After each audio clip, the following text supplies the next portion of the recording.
नमस्कार, मैं हूं आपके साथ हर्षिता तोमर। आप देख रहे हैं रीडर्स फर्स्ट न्यूज। पुलिस महानिरीक्षक डांगी ने चक्रधर नगर स्थित कंट्रोल रूम में रायगढ़ पुलिस प्रशासन तथा के कार्यों की समीक्षा बैठक ली है। समीक्षा बैठक में एसपी, एएसपी, सीएसपी, एसडीओपी सहित लगभग सभी थाना चौकी प्रभारियों एवं राजपत्रित अधिकारी शामिल हुए। आईजी डांगी ने बैठक में आवश्यक दिशा निर्देश भी दिए। मीडिया से बातचीत में आईजी रतनलाल डांगी ने बताया है कि रायगढ़ पुलिस के अधिकारियों के साथ बैठक की गई है। सभी थानों की कार्यों की समीक्षा भी ली गई है और जितने भी लंबित प्रकरण हैं उसे जल्द निराकरण करने को कहा गया है। गांजा जुआ सट्टे पर तत्काल कार्यवाही करने के भी दिशा निर्देश दिए गए हैं। इन दिनों देखा जा रहा है कि नाबालिग बच्चों ने आपराधिक मामले संलिप्त अधिक हुए हैं। आईजी ने कहा है कि बच्चों के पालकों को भी ध्यान देने की जरूरत है और उनकी भी जिम्मेदारी है कि वे बच्चों को किस प्रकार के संस्कार दे रहे हैं, किसके साथ रहते हैं। पेरेंट्स को बच्चों पर कंट्रोल रखना चाहिए ताकि बच्चे गलत राह पर ना जाएं। रायगढ़ में सड़क हादसे में आए दिन लोगों की जानें जा रही हैं और अधिकतर मामले शहर के आसपास देखे गए हैं, जिसके बहुत से कारण हैं। जैसे कुछ युवक शराब के नशे में होते हैं और शहरों के बीच स्थानीय लोगों द्वारा गलत तरीके से ब्रेकर बना दिया जाता है, जिससे ऐसी घटनाएं हो रही हैं। ज़्यादातर बाइक सवार लोग सड़क हादसे के शिकार हो रहे हैं। लोगों को नशे में बाइक चलाने से बचना चाहिए।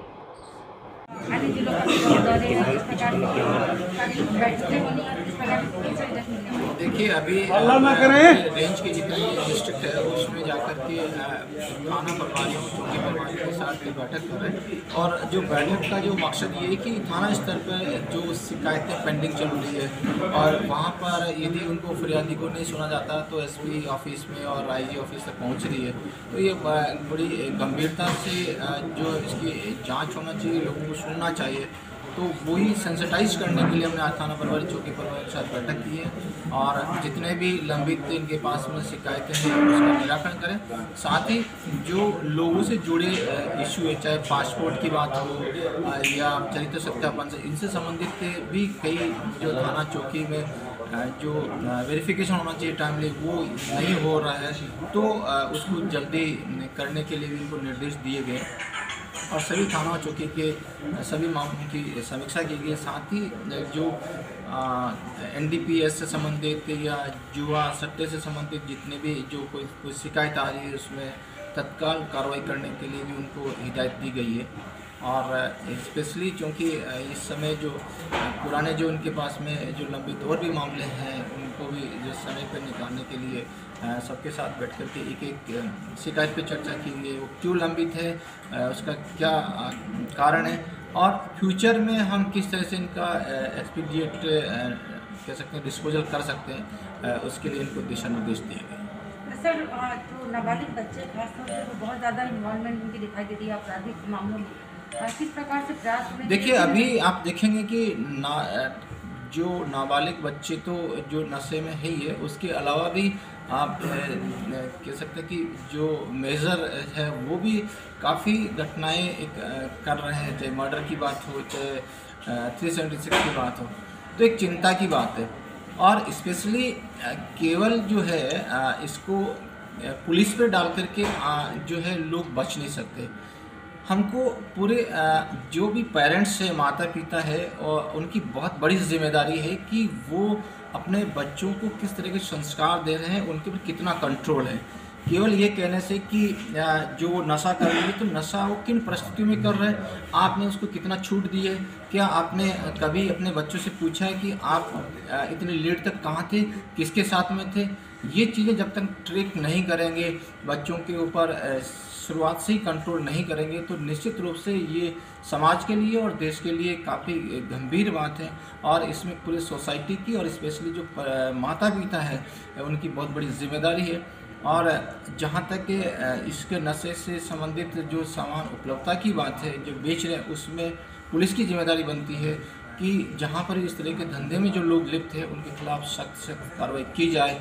और आप देखे होंगे कि जो बॉर्डर जो लगता है वहाँ से जितने भी चाहे गांजे से संबंधित हो या बाकी कार्रवाई रायगढ़ पुलिस के द्वारा अच्छी कार्रवाई की जा रही है। अभी लगातार जो लोग जो अपराधी हैं वो नए नए तरीके ईजाद करके जो गांजा या दूसरी चीज़ ला रहे हैं, लेकिन वो पुलिस की शक्ति से या जो चेक पोस्टें बनाई गई है उससे उसमें काफ़ी कह सकते हैं कि रोक लगी है। लेकिन जब तक के मेरा मानना है कि जब तक कि माता पिता बच्चों पर एक तरह से डिसिप्लिन या उसको सही तरीके से नहीं लाएंगे, निगाह नहीं रखेंगे, तो समाज के अंदर इस तरह के अपराधों को रोक पाना काफ़ी मुश्किल है। सर, अपराध और सड़क दुर्घटनाएं बढ़ी हैं, इसको लेकर क्या दिशा निर्देश दिया गया रोकथाम? देखिए, दुर्घटनाओं से संबंधित भी इसमें जो है पहले हम मीटिंग में सभी से चर्चा की, और स्पेशली चूँकि जो बाइक पे चलने वाले हैं उनकी डेथ की संख्या ज़्यादा रहती है, और स्पेशली ये भी देखा गया है कि नेशनल हाईवे की बजाय जो अंदर की जो रोड्स है उसमें ज़्यादा एक्सीडेंट्स हो रहे हैं, और एक्सीडेंट्स के पीछे जो मेन रीज़न जो आ रहा है कि और स्पीडिंग भी होती है, साथ ही चूँकि छोटी जगह रहती है, सड़कें कम चौड़ी रहती है, वहाँ पर जो स्पीड ब्रेकर भी जो एक व्यवस्थित रूप से स्पीड ब्रेकर भी कई लोग अपने घर के सामने स्पीड ब्रेकर बना देते हैं, जो कि वो डिज़ाइन नहीं होता, उससे भी कई बार दुर्घटना हुई है।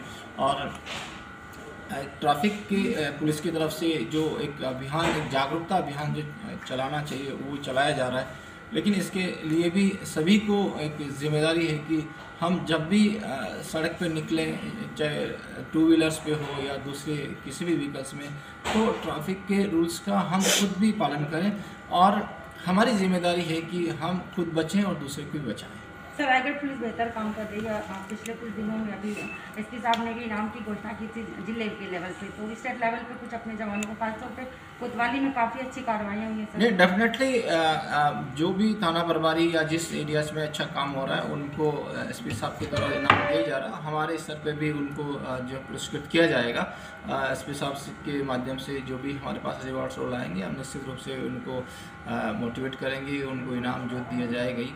और साथ ही जो जिस एरियाज में क्राइम बढ़ रहे हैं या कंट्रोल नहीं हो रहा, उनको जो है इसके लिए उसको पनिश भी किया जाएगा।